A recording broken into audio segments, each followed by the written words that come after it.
loves, and welcome back to my channel, or welcome to my channel if you are new. Hi, I hope you stick around. Today I'm going to be telling you a story that I have wanted to tell pretty much since it happened. A lot of you will have known if you have followed me on social media, and I have mentioned it here and there in videos, that I was extremely sick a little while ago. Not sure by the time that I'm uploading this video, but it was basically in the middle of January. My friend's birthday was kind of when this all began. So actually that was the 21st of January. He turned 23, and that's where this entire thing kind of set off. So I have a really big story for you guys today about how I was in 6 different hospitals in 7 days. And it was a fiasco. It was a catastrophe, and it sounds a lot more serious than I think it really was. If you hear, by the way, the thunder in the background, I'm not sure that you can. You probably just heard that. It is storming out, so just don't mind Texas silently flooding in the background of this video. Alright, so this story. I don't know how to preface this. I don't know how to get into this. So I'm just gonna talk about it. We went to Galveston for one of my best friends' birthday. Me, meaning myself, my husband, my friend, and my brother. And we were just celebrating, going... Maka just ran under the bed at the sound of that one thunder. Mock! Annie is my tiniest dog, and I swear to you, she's the most brave. Like, Riley is 85 pounds. He runs under the bed every time that there's a storm. Maka's like 50 pounds, tries to jump into my lap at the sound of a storm. Annie's just like, let me at it, let me bite it, I will kill it. So yeah, in Galveston for a friend's birthday. And I wasn't feeling any type of way when we initially went. I will say maybe I was a little bit more lethargic than usual the week leading up to this, but my period was right around the corner when this whole thing started. Now, this situation threw me entirely out of my cycle, so it wound up being hella late. But it was supposed to be like the time of my period, roughly when this started, I believe. So I kind of just like brushed it aside as like, oh, I'm just not feeling good because of that. I was kind of fevery, kind of tired, but no major symptoms leading up to this. So I'm not entirely sure. I have like notes on my phone. I just sort of like logged the time frame of how this happened, but my throat started hurting during this trip. And at first it kind of felt the way that it would feel if you were getting a cold. You know how like when a cold comes on, you'll feel kind of groggy, your throat will kind of get scratchy, maybe, you know, your eyes run, whatever. It just kind of felt like my throat was starting to get scratchy, like it was just uncomfortable. I had been kind of going at a million miles an hour. I had been like having a really rough month, so I just assumed it was a cold, whatever. The following day when I woke up was the day that we were supposed to be heading back to our corner of Texas from Galveston, Texas. My throat was on fire from the minute that I woke up. I was in so much pain, and every time that I would try to eat or swallow anything, it was amplified by like 50. So I didn't want to eat anything. I didn't want to drink anything.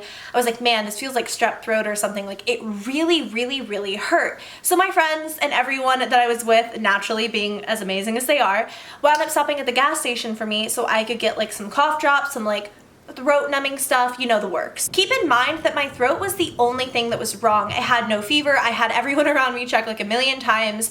I wasn't feeling any certain type of way, not tired, not anything like that. I literally was just in intense pain in my throat.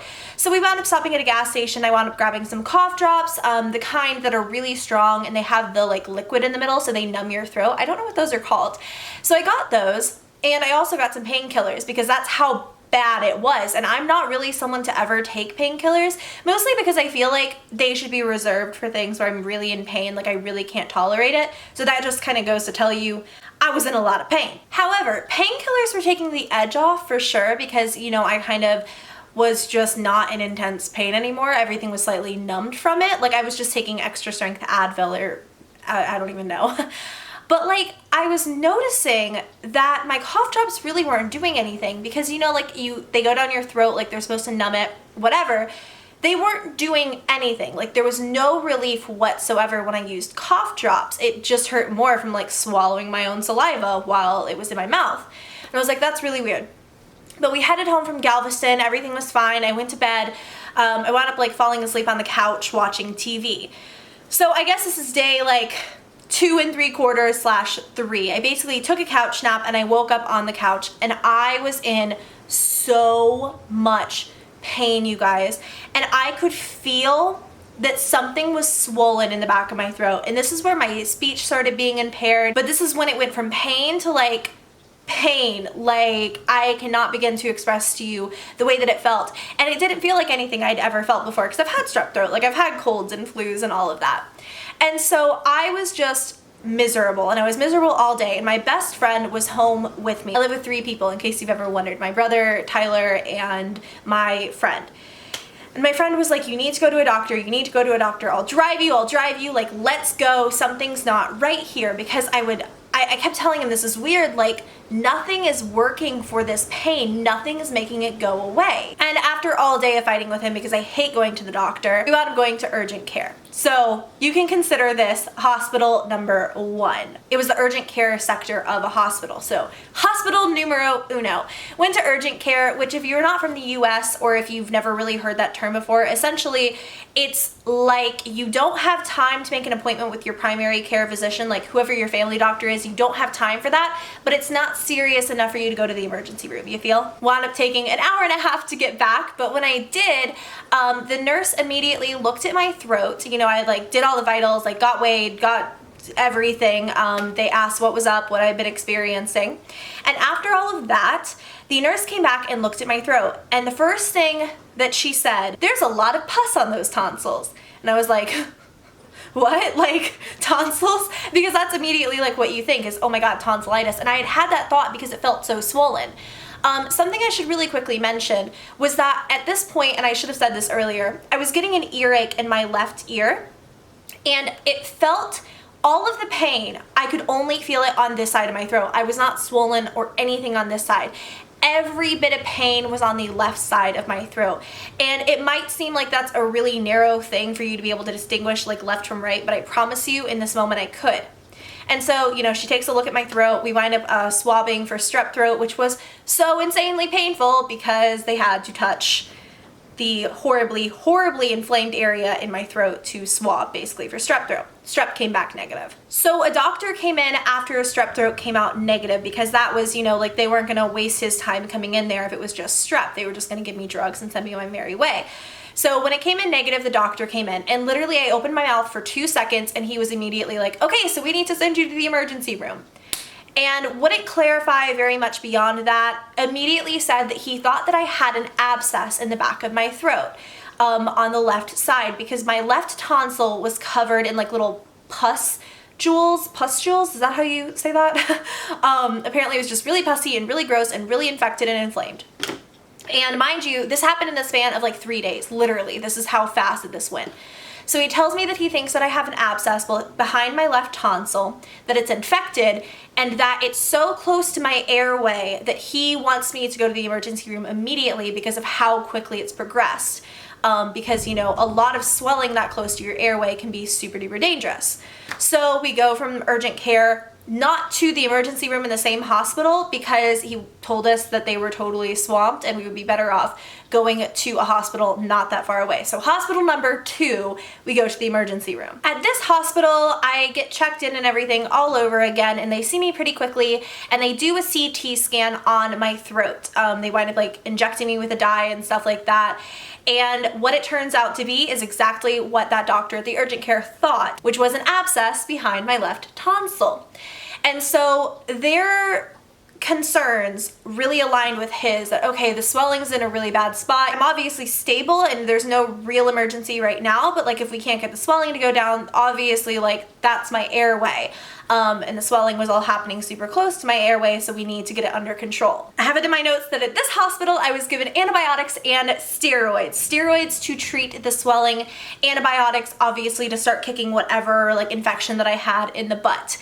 And pretty much I stayed there until they wound up getting an ambulance. And I don't, again, it was one of those things where like I asked them if I could just drive my car, and they said it was better if I took the ambulance, just, you know, to be 1000% safe. The reason that they wanted me to be transferred to this third hospital was because they did not have, or they had someone on call and they didn't want to come in. I don't know what it was, but their ear, throat, and nose specialist, whatever those doctors are called, I'm sorry, I'm an idiot.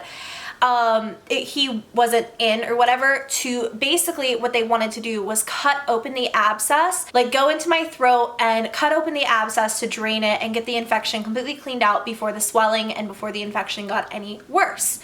And so on to hospital number 3, I went in a 45-minute ambulance ride, and I've never taken an ambulance before, so that was really scary, but luckily Tyler was there.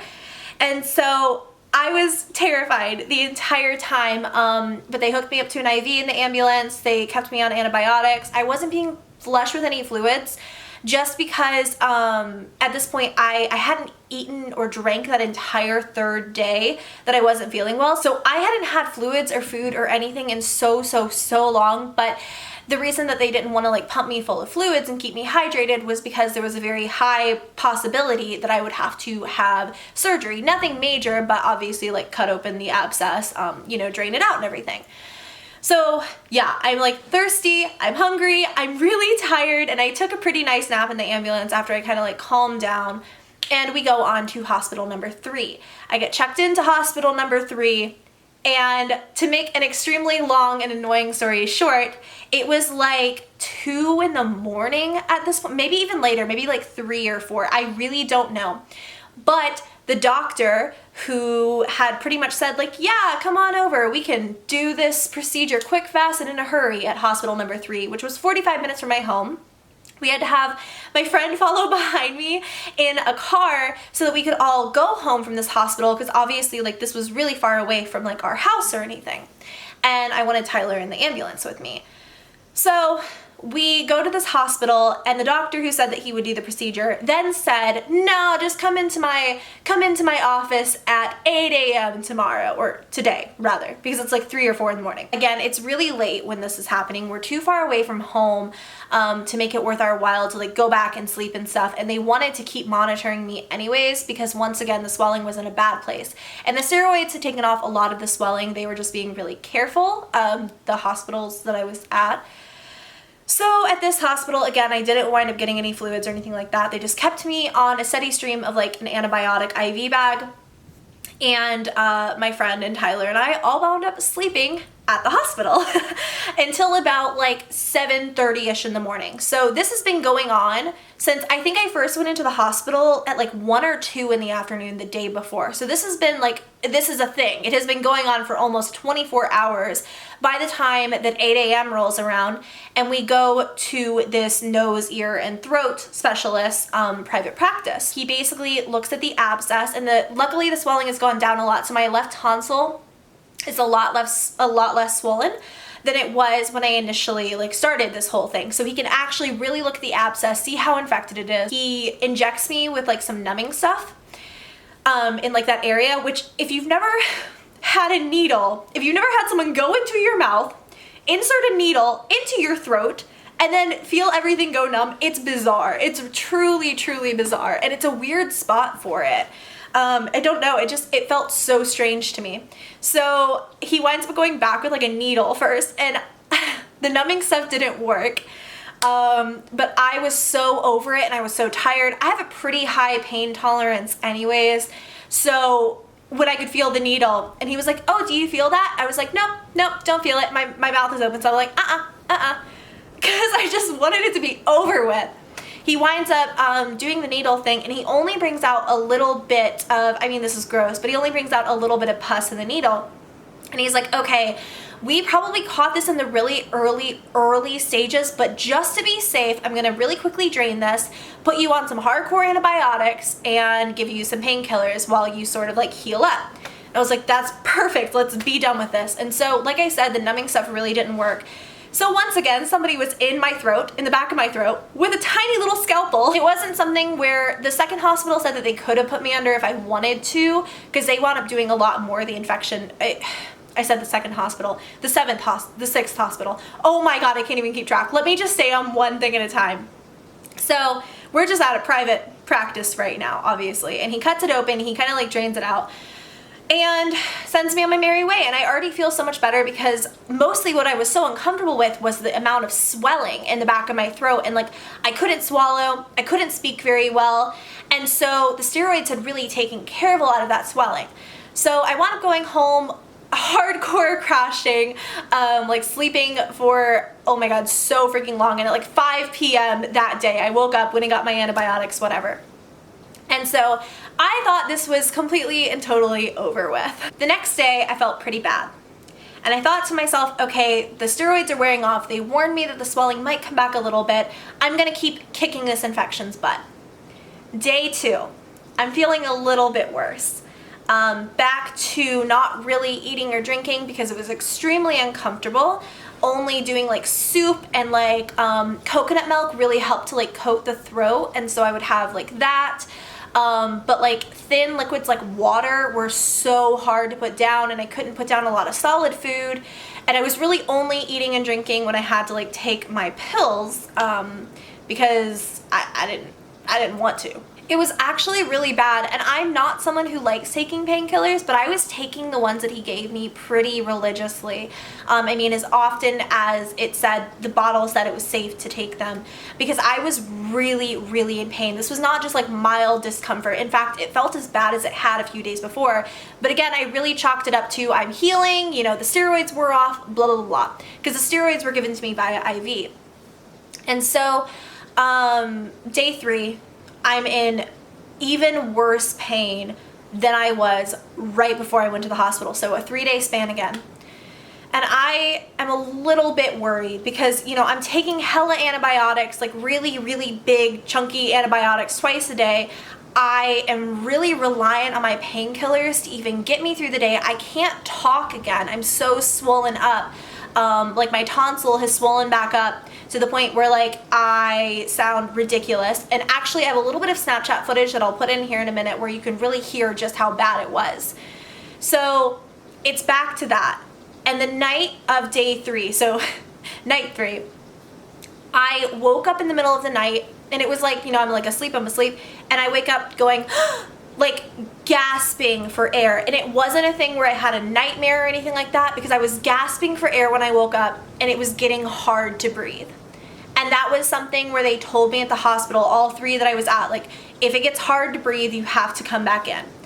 And I knew like it had gotten worse, like the infection had gotten worse. It was not healing, it was not going away, because the swelling was so bad I was having trouble breathing when I fell asleep. I knew how long everything had taken with the hospitals previously, so I decided to let everyone in the house sleep until it was like roughly morning time, and then when everyone woke up, I was like, I have to go back to the hospital. And this time I was prepared. I was like, I'm ready to do this all over again. And I did do this all over again. I went to so many more hospitals. So we're on hospital number 4 now, because it's only been a few days. Hospital number 4. At this hospital, they do another CT scan on my throat, and they find that the infection was either not cleaned out properly, or we just caught it too early and it had to get worse, or that was what one doctor told me anyways. He said that sometimes when these infections like start off, if you catch them too early, there's not much you can do. You have to let them get worse and then take care of it. So whatever it was, it had gotten a lot worse, and the swelling was really bad. So when I got in, number 1, they pretty much admitted me immediately, because like not being able to breathe is not a good thing.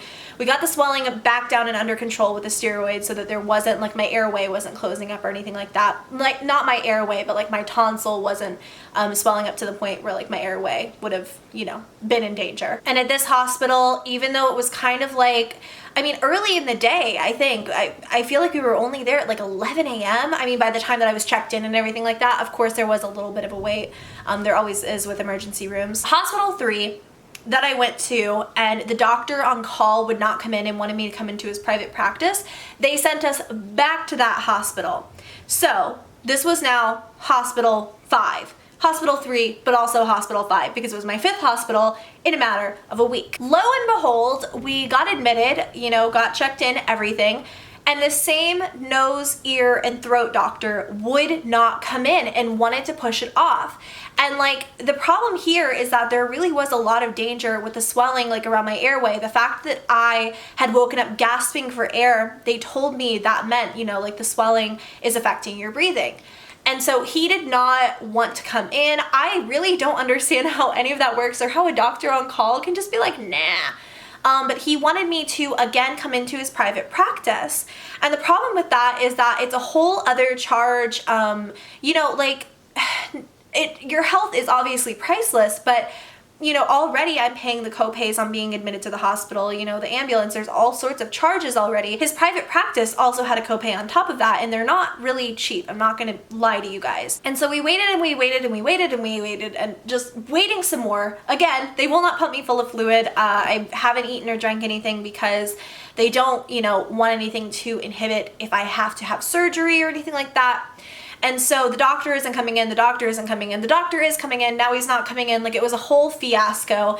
And so eventually they wind up transferring me again via ambulance. I've been taking ambulances everywhere. I'm like a seasoned pro at this point, to hospital numero 6, the final stop of this grand adventure. And there is an amazing doctor. I wound up having the nicest experience there. Again, this was super far away from my home. The hospital number 5 was pretty far away. It was like 45 minutes, and then this hospital was another 30 minutes out of the way. So again, we had to have someone follow behind us in our car. When I say our, I'm talking about, of course, me and Tyler. So yeah, wind up going there, and they do an extraordinary job of making sure this time that it's properly cleaned out. They gave me, instead of pain meds for this one, they injected like numbing agent into my throat the same way that the doctor at his private practice had, except instead of painkillers, I told them, because I've been given like, and actually at like when this all started, I was administered, what is it called?